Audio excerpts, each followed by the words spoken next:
Hello, everyone, and welcome to the Business Side of Music podcast. I'm your host, Sarah Fleshner, and today we have a very dear friend of mine, Miss Nikki Sanz here. Nikki, tell the people hello.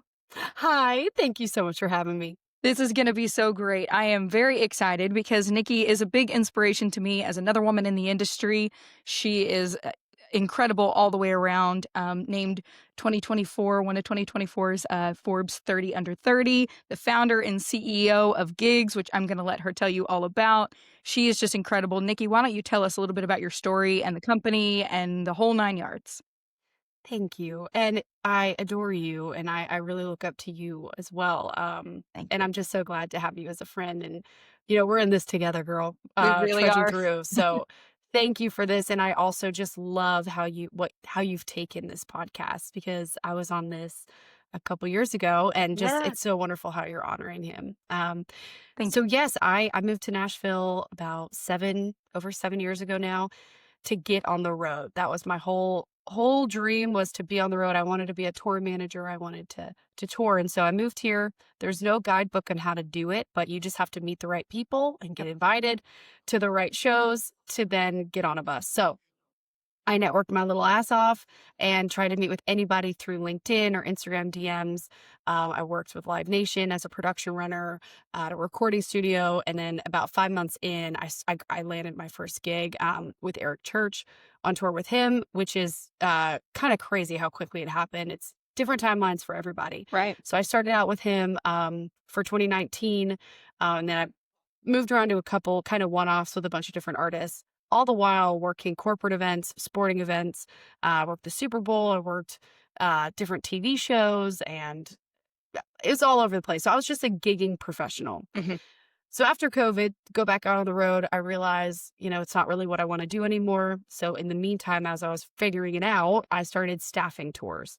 And that's when I really saw, okay, I knew it was hard to find my next gig, but it's actually harder to staff, because you have to know everybody, and you have to know everybody and when they're available or not. So it's a crazy fragmented system that I figured, hell, I'm 26. I think I can do this. Let me just create a tech company with no tech background or business experience or anything. Good God. Naivety is a blessing, and I think, God gives you the dream, Mhm. and then he doesn't tell you how you're going to do it. You just have to figure it out. And good Right. God, if I knew what this was going to be, I would have never done it. And so I'm grateful for the naivety. Yeah. Okay, so anyways, that's just the brief. So basically started this tech company called Gigs, which is like the LinkedIn, but for the live event industry. So anyone working backstage, I kind of think of like white collar, blue collar, black collar. We're the black collar industry, and Uh-huh. we are the ones backstage. We started a podcast. We have a mentor masterclass. We throw events around the country. And there's a lot of really new, exciting, good stuff coming up.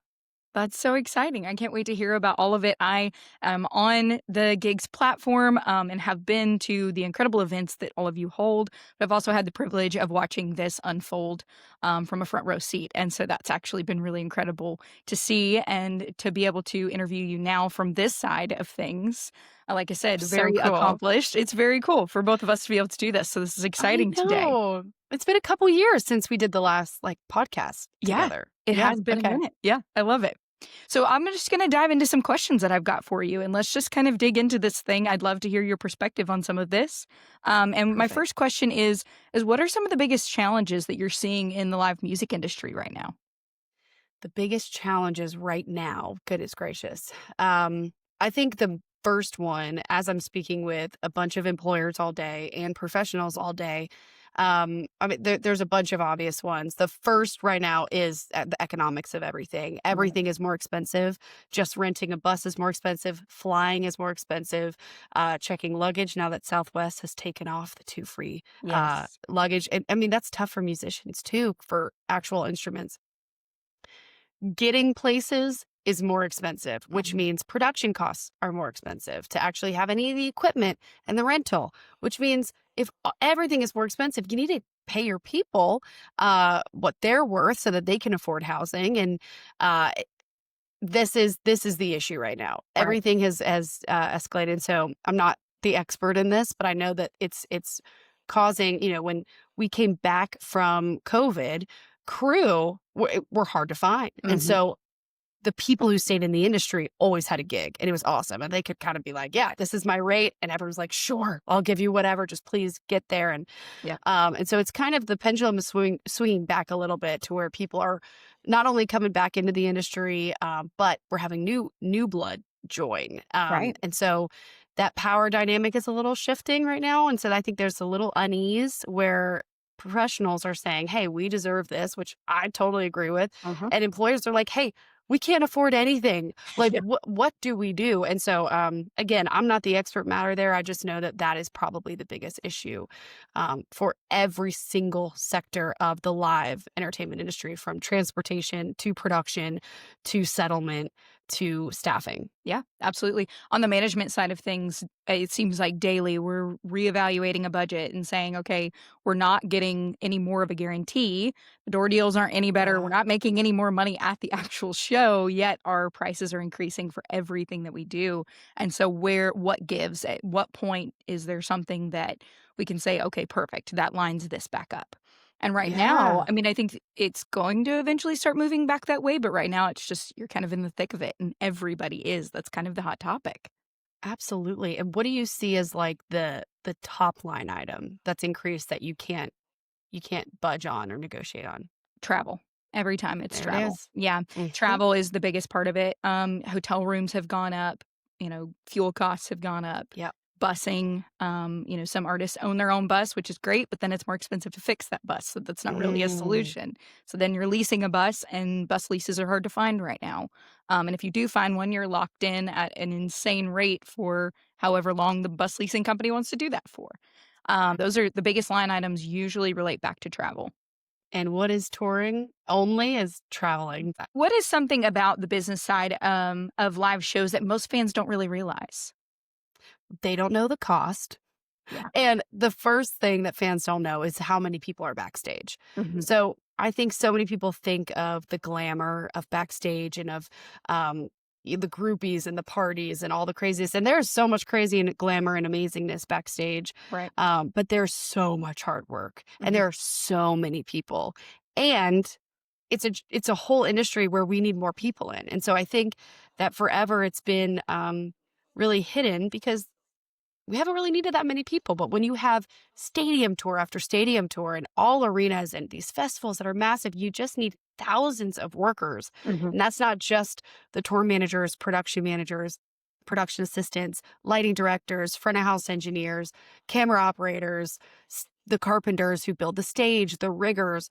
But then it's like the ticket takers and Mhm. the VIP and the runners. And there's so many jobs to have backstage that people really aren't aware of. And that's kind of my part is I want to educate a lot of these high school kids and college kids of look at these amazing jobs where you can make a lot of money and see a lot of the world and have experiences that most people never do. You should really come in and also like let's train you up. Let's just bring more people into this industry because we are desperate. We need more people, trained, skilled people who want to work. That is kind of what we're dealing with right now. And so people who go to a concert have no idea that it's hundreds, sometimes thousands of people that it took to prep it, to currently work it, and then are gonna about to tear it down. Yeah, absolutely. Yeah, that's the biggest part too is, I think every role in this industry, there can be a common misconception tied to that role. I know for management, usually if somebody doesn't know what a manager does, they're like, "Oh, so do you book the live shows?" And I'm like, "No, it's not what a manager does." And so then you have to Yeah. educate them on that. So I know if I experience that, it's probably so much more in a role that's less known, like the fact that there are camera operators and carpenters and massage therapists. I mean, there's so many things that go into this that people don't see the backstage process of. I've been really thankful here lately. I don't know if I just got on the touring side of TikTok lately, but I've seen I've seen so many people showing their job, the behind the scenes of their job. So Cool. behind the curtain, behind the tour, this is what it looks like to be on the road. And you're seeing this excitement come from a lot of these kids in high school and college that had no idea that any of this was an option and that there were these Totally. jobs available and really how cool they are. It's a lot of hard work, but any job is. Exactly. It's you could just pick your heart. Exactly. Exactly. When Mhm. I was in high school, I luckily got to help plan, like we called it concert in the quad, which was like at lunchtime. I got a bunch of any band or any musician could come up and we got all the AV set up and I time slotted when everyone would play, what periods. And I was completely addicted to that. I Oh, just yeah. loved event planning in any capacity. And if it had to do with music, oh my gosh, Yes. hello, please let me do that. And so, yeah, but how does that 16-year-old in high school know that you can be side stage with George Strait or Lainey Wilson or someone who you admire that, yeah, you can work for these people and these, again, very hard jobs, but pick your hard, Yep. and we can totally get into that of what the hard is, Yeah. um, which is so different from artist management, which is so different from the venue side, so Mhm. different from publishing and all the different areas of the music industry. Yeah, absolutely. I remember as a young girl, I'm from Houston, Texas, and so of course we had the Houston Last Show and Rodeo, which has always Mhm. been massive, and it's a rodeo, but it's also a massive concert. And I remember as a little girl going and watching these shows, and I wasn't the one watching the person on stage. I was watching everybody running around because it's a big circle stage in the middle of the Yes. arena, and so you get to kind of see more of the production than usual. And I watched so much of that, and I think if I hadn't have had that experience, I wouldn't have even known, like, I wouldn't have even started asking those questions of who are these people and what are they doing? And how do I Right. do that? That looks like so much fun. I And so I love think that. platforms, podcasts, and thankfully social media and things like that showing this side of it is such an incredible part of it because we need way more people than we have right now. Yes, ma'am. So I want to shift a little bit towards gigs and ask some questions about that. How does gigs make the hiring process easier compared to a traditional method like we've talked about before? Texting or calling a friend and saying, "Hey, what's available?" Totally. And I get, this is a word of mouth industry and it started that way. So it started out with, oh, yeah, my buddy can run lights or sound. And no one knew what they were doing, but that was just, I mean, this industry is only about 70 years old. So the people who literally created this industry are all kind of starting to retire. And the Uh-huh. new generation is coming in, new technology. It looks completely different than how it started. Again, you Right. can't have a Taylor Swift tour as it was the Eras tour in the 80s. Like this is Yeah. a whole new era. Oh my God. Sorry. It so is S though. yes. So gigs, my thought is there have been plenty of people who have attempted to solve this problem. This is not like this amazing idea that I came up with because this is an issue. If everything is fragmented and it depends on who you know to hire the right person, how do you know that I'm the right fit personality wise for that tour versus another one? How do we Right. know if I'm going to fit in well, or how can you trust me? There's a lot of stuff. If you have to live on a tour bus with somebody, you Mhm. need to get a rec from a person that you already trust. So that's the system that the touring industry uses for good reason. Right. Plus, you need to know if there's a Nashville term called oh God, now I'm forgetting it. Oh, a germ that in Nashville people say it's like if you're backstage and I think it's just a Nashville thing because whatever. But you're backstage with talent and you're like fangirling or fanboying Mhm. and people can suss that out. So Oh, yeah. I would ask my friend who I trust and I've worked with, hey, do you know any PAs? Do you know any whatever? And they would send me their people. I would reach out to them. They would then tell me if they're free or not. And if they're not free, they would send me their people. And it takes forever. It's a Okay. And you have process. to talk to people. It's a process. You have to get their vibe, the whole thing. And so, ultimately what Gigs does is to centralize everyone in one place. So that's not just the group chats and the Discord and Facebook channels and all the different places that people post. But it's everyone in one place. Plus, it gives everyone a centralized and standard resume. Mhm. Everyone has a different resume. When I was staffing, it's really hard to go through and actually see, did you work in the parking lot of Morgan Wallen or did you Right. actually work on tour with Morgan Wallen? Like, Yes. how do you know? So the resume, the profile is actually standard because no one on gigs is really on LinkedIn. We're not Mhm. finding our jobs on LinkedIn. No one is posting to work on tour with Morgan Wallen Yeah, no. on LinkedIn. So, the idea of gigs is that it's a private, vetted workforce that anyone that comes into gigs, either as a referral or they've applied to be a member, so that these jobs that these employers post that are very, they could be anonymous. They're stuff that really can't get out to the public. They're safe to post these jobs Right. to these verified people. So employers post jobs. candidates apply, they can add any different, videos, links, whatever to their resources, and it's a super easy match. Again, it's just a job where it's not revolutionary, but it is very specific to our industry. We actually just launched, it's in beta testing right now, this thing called Vibe Check, Hmm, where if employers are posting jobs and they get all these applicants in, let's say they get 200 applicants. Okay, well, how do I know if they're a vibe or not? Like, what right. if their experience is great, but they wouldn't hang really well with the crew? And so we allow people to go ahead and just record a video answering 5 standard questions like, "Hey, talk about your career. What's your leadership style? What types of people do you like working with?" And then fun vibe questions like, "Hey, you have the aux. What songs are you playing Mhm. in 5 minutes?" Whatever it is. And that way employers can get to know people better through a computer, and that's what Yes. more technology that we're working on right now. I love that. I think at the end of the day, I've run into this multiple times in, hiring crew for the bands and the artists that I work with. And that is, okay, well, we've got 5 incredible applicants and I love all of these people, but I don't know them as people. I love their application, I love their resume, I love everything Yeah. that they've done, but I don't know them as a person. And if I'm gonna have to live on a tour bus with them, I really don't want them to be a terrible person.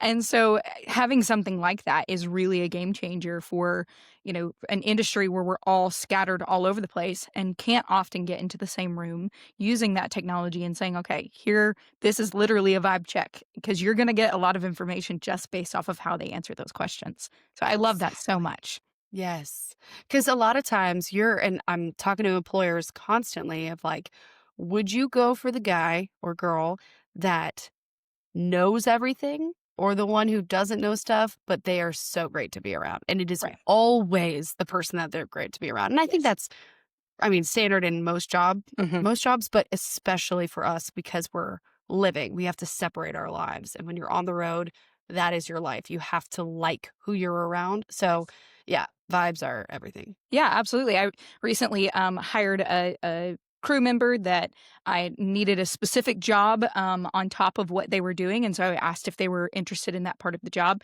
And their response was, I don't know anything about that role, but I'm happy to learn and I'm excited for the opportunity to learn. And to me, that was everything I wanted to know. I didn't need to Boom. know anything else because if you're willing to learn and you have the right attitude about it, I'm willing to teach you.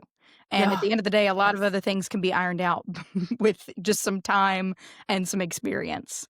Well, and that's another reason why I'm encouraging new people to come into the industry is because a lot of employers want to hire right off the bat. Like I'm so grateful to get my first opportunity and he knew I knew nothing. And it's Right. so some of the things I did were so cringy to think back on, like the mistakes that I Same. had to learn, but he was just like this idiot, but she's going to learn, whatever. I'm Right. so grateful. Bob Schneeberger gave me that first opportunity. And Love it. so, you know, everyone's gotta learn somehow as long as you have the attitude, and once my attitude started getting worse on the road and I was just pretty miserable and Mhm. nothing made me happy, basically, I knew it wasn't for me anymore. Right. And some people stay on the road their whole lives, and it's just what gives them life and they love it, but you can tell when you're around, different touring professionals or roadies where like, "Oh, this venue again," or, Yes. nothing excites them anymore, and it's like, "Dude, I don't think you wanna be out here anymore." It's time There's to quit. great jobs off the road you can work with. This is another thing I'm trying to encourage is, like, there's great jobs with production companies that are stable. You can be integration and installation. You can work with a venue. You can work with artist management. So many things to get off the road. The difference is pay, I guess, Yes. the pay is real good when you're on the road. Oh, of course. Well, yeah, Mhm. it has to be. Otherwise, nobody would be crazy enough to do it. It is Truth. a different kind of lifestyle that not everybody understands. I think something that I really love that I've seen in gigs, and I kind of want to speak on a little bit, is you guys have gone so much more than just, staffing tours and things like that. You guys are creating a community of people.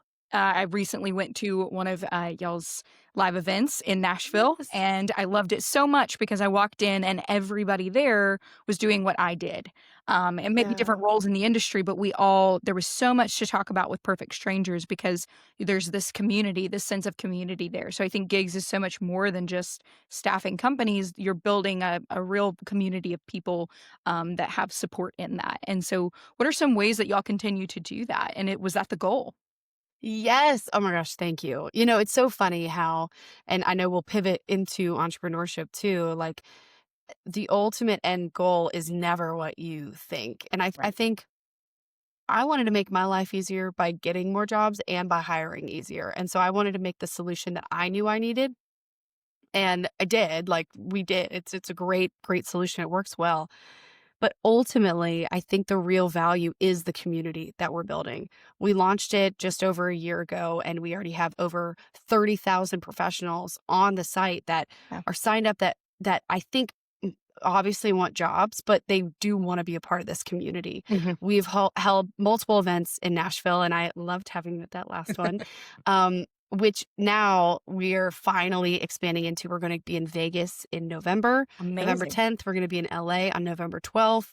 More details to come of that. We're going to be in Orlando, in St. Louis, in Delaware, Philly, New York. Like we're going all over I love it. because that is the brand of gigs is like, hey, we are here to bring everyone together. Mhm. A lot of conferences in this space, even though there's so many great ones, or Yep. there are a few really great ones, they're expensive to go to. You have to fly, you have to find hotels, and um, it still feels slightly corporate. And so that was my beef with it of like, all right, if we're having a tour, how are we getting touring people, live event people together without and making it networking, Right. making it so they can get their next job easier and building their network. But how do we keep it cool? Like, how do we not corporatize this? And Yes. so that's why we're having it at dive bars. We had it at a hot dog stand. Like, we're having it It's at great. very interesting place. We're in Vegas. We're going to have it at PRG at their rehearsal facility Yeah. in LA. I can't announce it yet, but we're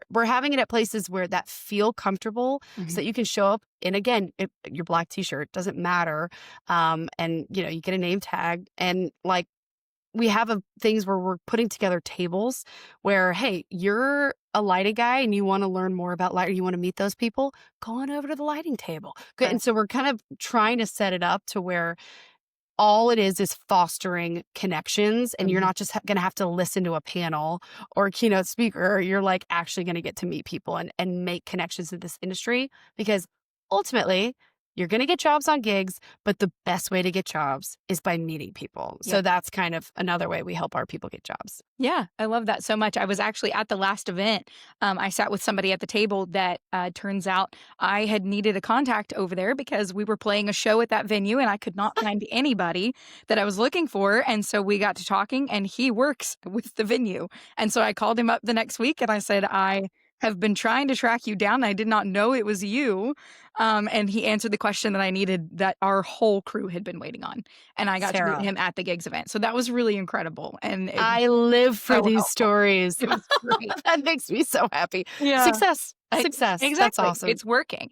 I wanna shift Yeah. a little bit more now towards you and your specific story, and being a tech entrepreneur. I know you said that's Yeah. not something you ever wanted to do, but talk a little bit on what that experience has been like, as if somebody were here and listening and maybe that's what they wanted to do, from Hmm. the raising money and to running the company now and what it's like to have employees of that. Maybe speak on a little bit about that and the great things and the hard things. Totally, man. Started this 3 years ago with the idea, and I'm always so keen to say, like, this idea was burning in me. Like, it was just this feeling like this is what I have to do. I have Mhm. to do this. And so, anyone that has an idea and wants to be an entrepreneur, you have to want to do what this idea is. And you Yes. gotta, because you are not gonna want to do it multiple times throughout the journey. So, whatever that is of the why has got to keep you in it. Yep. Okay. So, that's number one. I bootstrapped it, meaning I used all of my own money. I kept gigging and working gigs to pay for rent. And as I was doing this, so I definitely encourage starting it as a side gig until you can then, take a salary and Right. actually go for it.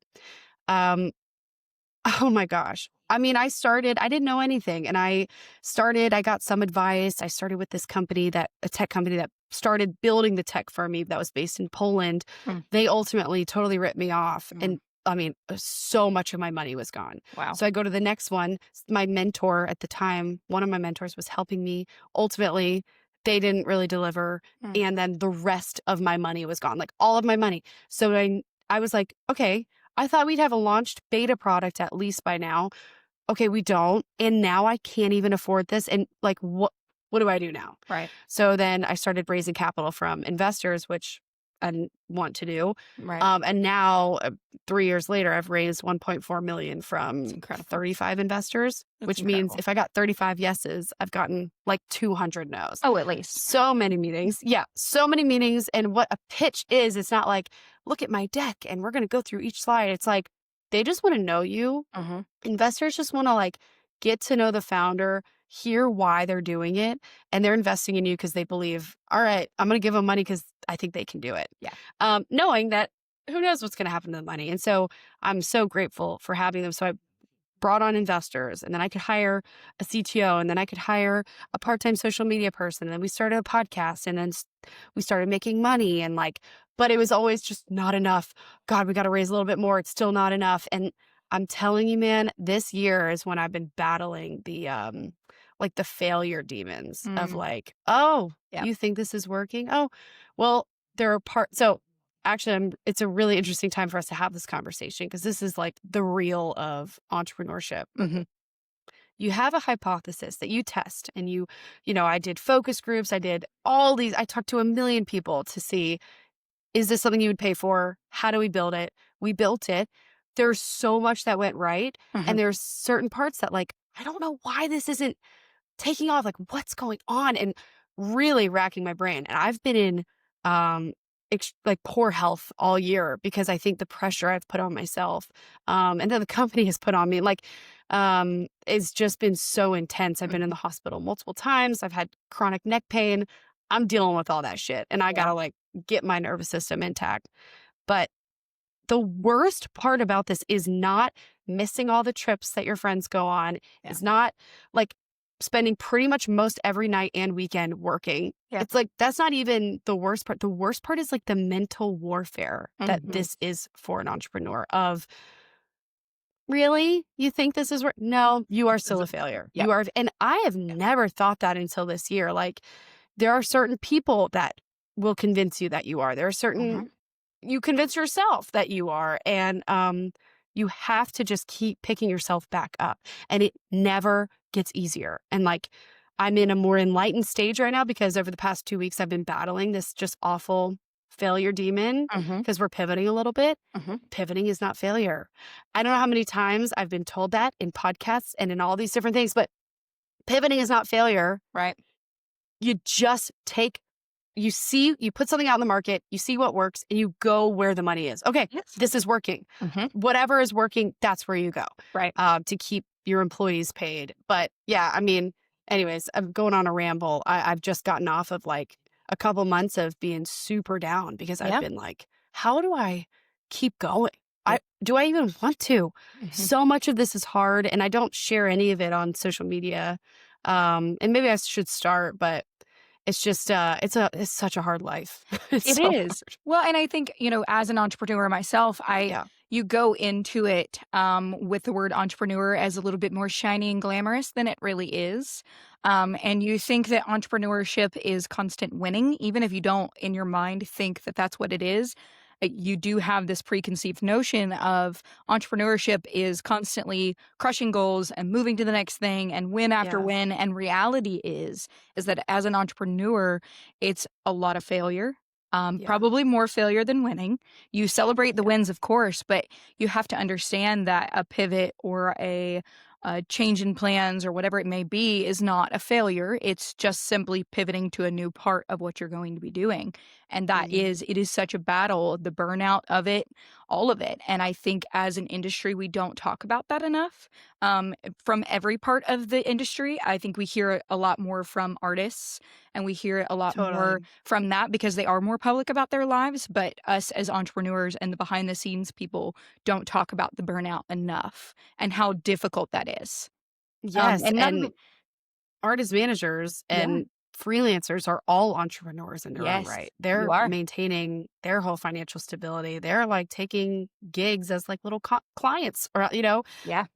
there, and then that burnout, because how can you say no to that opportunity even though you got to take a break? But Yes. how could you say no? Yeah. You might not get the next. It's a Yeah. scary loop to be in. It is, and I think the only true, um counteract the only thing that you can really counteract this with is, first of all, for me, it's my faith, of course. Me That's the too. biggest thing. I think to have the core of that is, the compass behind everything that you do. So, first of all, your faith. Second of all, the people that you have around you. Yeah. I know that for me, my parents and my best friends, they remind me that rest is productive, because I'm Mm, just not wired that way. I'm not wired to think that rest is productive at all. In fact, I always feel like I haven't done enough when I'm resting.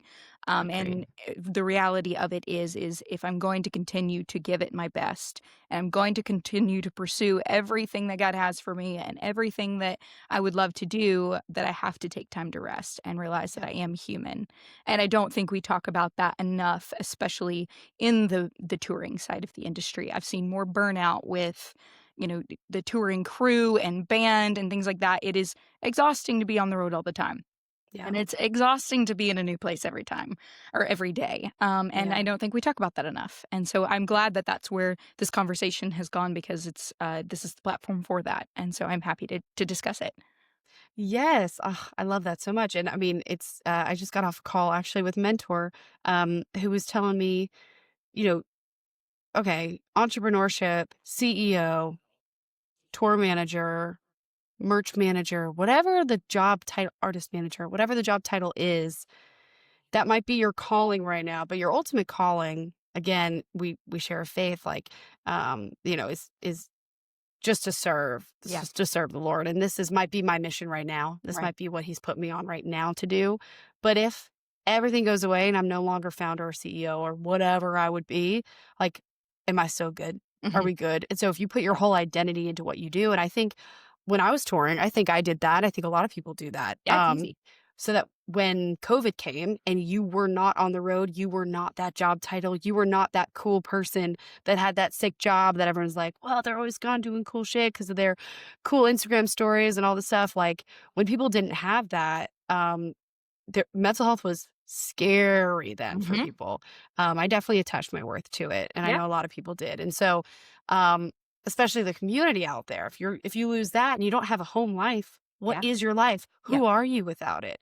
So I think it's important to be able to know who you are again without any of this stuff. Yes. Was that rest? It's so funny. Like, my best closest friends are have nothing to do with entrepreneurship and have nothing to do with touring, and they're like, Same. it's just really nice. They're my people, and like, Yes. that is who I am. Hmm. And then you put on different hats throughout the day. But no, I think it's an important conversation. I also think it's such a lonely battle. I think it's good that we could talk about it, but it's still something that I feel like we individually all have to just figure out Hmm. of what is too much for all of us.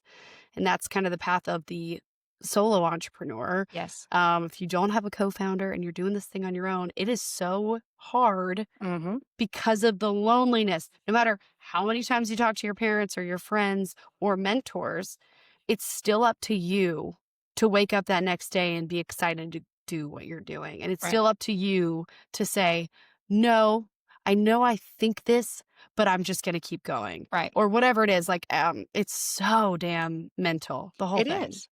Our team laughs at me, because one of my favorite things to say is, "It's just not that serious." Yeah, Or, "We're not saving lives out here, that's guys. true. Remember, this is fun, and we're putting way too much pressure or way overthinking this specific thing. We're not out here saving lives." And True it's just that. it just brings it back down to the level of like, okay, we have a cool job. This is great. It's a bad day, a bad moment, not a bad job or a bad life. Everybody take a Yep. deep breath, go for a walk outside, touch some grass. You're going to be fine.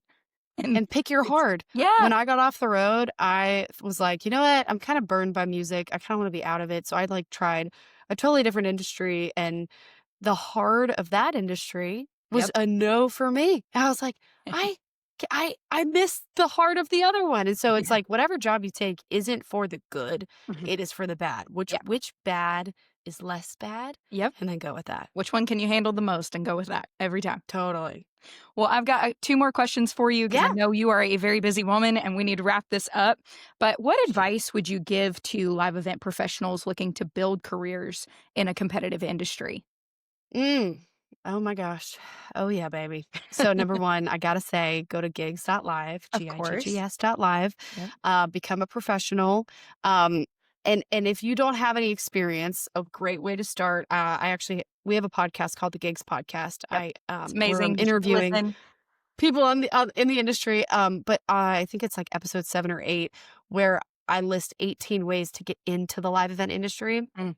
And it's all of, any way of like the ways to network, where to network, what events to go to, when to maybe work for free, and then how to negotiate into an actual gig, different trade organizations to be a part of, should you join the union, all these different things that we talk about. So I definitely encourage that. Yes. That's Uh, amazing. it's 18 ways. So I don't have to get into all of it right now. But Yeah. if you're interested in it, I think number one, that first step is just to start talking to anyone in your life that has a job, that has connections in general. Mhm. Start that networking. Tell them what you want to do. So, Right. for example, I moved to Nashville. I had an idea of what I wanted to do. I didn't have any connections here. My dad's college roommates, coworker, whatever. I met with a banker here Mhm. in Nashville. And I'm like, I just want to go on the road. I just want to get on the road. And he's like, okay, like you just got to meet the right people, And I remember leaving that meeting and just being like thinking, well, he's not going to help me. How am I going to get on the road? Whatever. But I kept him updated on my life over the next 5 years, getting on tour, Mhm.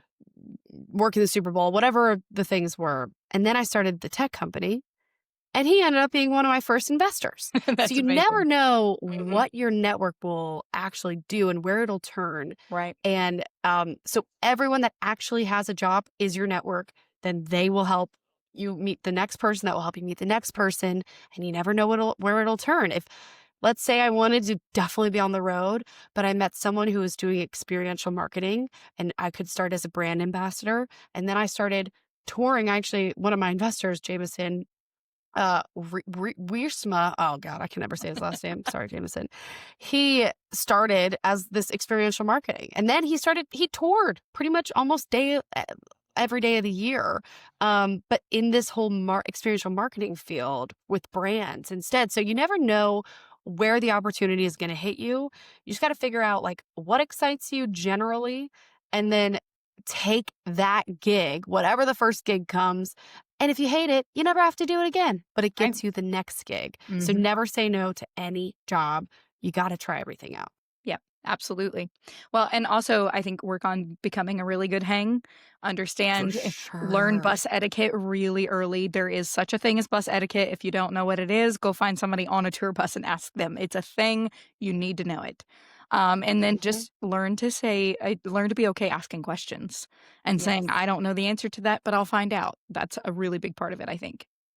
Be a sponge. Yes. Just do what you're told. Don't come in being like, well, when I worked this, we did it this way and that way. And it's like, just do what they're telling you.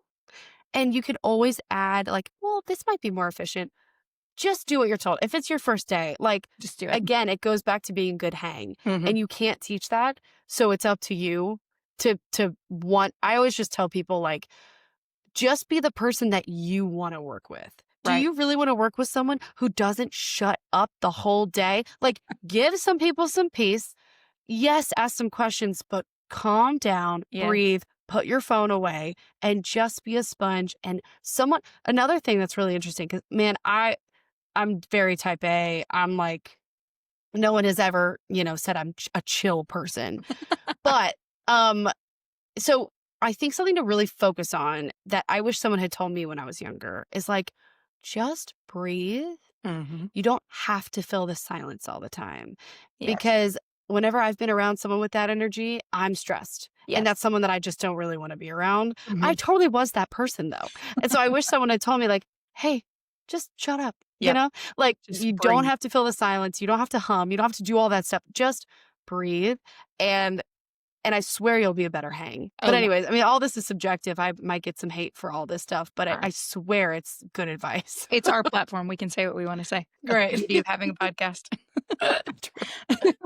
My final question is, and it's kind of a big one, but I want you to answer it in a way of not what you feel like it should be, but what is your hope for it? And that is, where do you see gigs and the live music industry in the next 5 years? Oof, I love this question because the team, we have been, again, pivoting. Mhm. Our focus right now is building this community as strong as it can be, as big as it can be, as strong and as valuable. So if you go to a gigs event, you are going to leave being like, I met a new friend, Yeah. or I got a job, or I met that guy I've been trying to find at the venue. That is the goal, is that we're curating these good experiences that are going to be in person, but we're actually going to be launching more virtual, really That's like great. quality virtual networking events too. A lot of really cool stuff happening. Being the brand in 5 years, being the brand that everyone has a profile on, because that is where everyone is. Mhm. And that, just knowing that, like, that's what we care about. First and foremost, it was created by and is run by someone who lived it. I Right. love this industry. I shouldn't tour anymore. It's not for me anymore. Um, but damn, do I love it. And do Yeah. I want to put my whole life into this industry? Mhm. So in 5 years, I really just want this community to feel heard and seen and supported. I love that so much. This has been an amazing conversation, and I think one that really needed to happen for many reasons. But I am Mhm. so thankful that you came on this podcast today. Can you tell me your 5-year dream? I got to hear yours. Oh gosh, yeah. I think for me on the artist management side and with this podcast, on the artist management side, my prayer and my hope and my dream is that we continue to build really intentional relationships with artists, so that they also feel seen and heard in a side that so many people don't get to see. I get to see a side of these artists that nobody else gets to see. Mm, I get to see the daily things and how hard that can be.